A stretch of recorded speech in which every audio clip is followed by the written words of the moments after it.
Because anything that we say that is not said in love, nor is said at the right time, can either push them over the edge or can be tremendously hurtful to them in some way.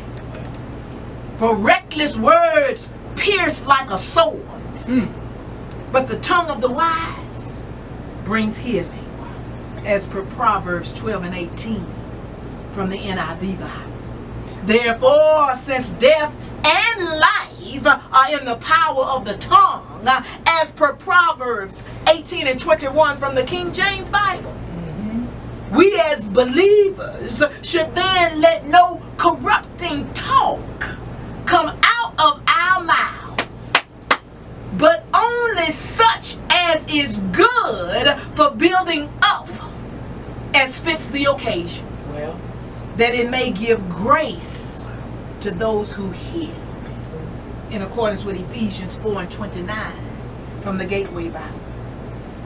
When it comes to us as born again believers, doing our best to always be leading with love during our encounters and interactions with others, so as to not make it worse than it already is. The best way that I have found to do this is to follow the examples that Jesus left for us whenever he encountered and interacted with people from all walks of life.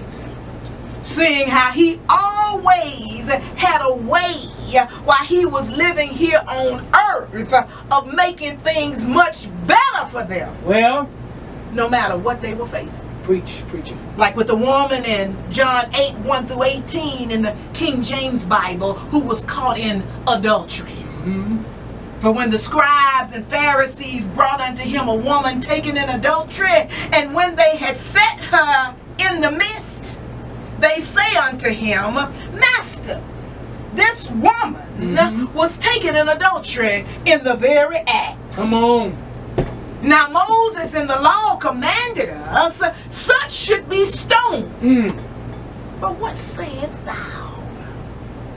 And while the first thing to come out of his mouth could have been some well-deserved words of rebuke, as based on both the actions of the woman as well as the actions of the man whom she was found with, in accordance with the word, Jesus in verse 6 of John chapter 8 chose to lead with love by not saying a thing, as he stooped down and with his finger wrote on the ground as though he heard them not. But when they continued asking him about the woman, he lifted up himself and said unto them, He that is without sin among you, let him first cast a stone at her. As he again stooped down and wrote on the ground. And it was after they had all left, one by one, beginning at the eldest, even unto the last, due to each of them being convicted by their own conscience, where Jesus, to not make it worse, Maria, than it already was for the woman, he lifted himself and saw none but the woman. And he said unto the woman, Woman, where are those thine accusers? Hath no man condemned thee? And when she had said, No man, Lord, Jesus then said to her, Neither do I condemn thee. Go and sin no more. So it is in this particular scenario where we all need to take notes on how to precisely lead with love, so as to not make it worse than it already is. Because it is all too often during our encounters and interactions with folks in our families or folks on our jobs who have gotten themselves into a situation due to making the wrong choices for one reason or another. It is from what Jesus didn't do or say say in this situation and in others alike, where we can learn the most and can be more effective to folks who are in a crisis. For many of us as children of God have a tendency, if you will, to do the opposite from what he did.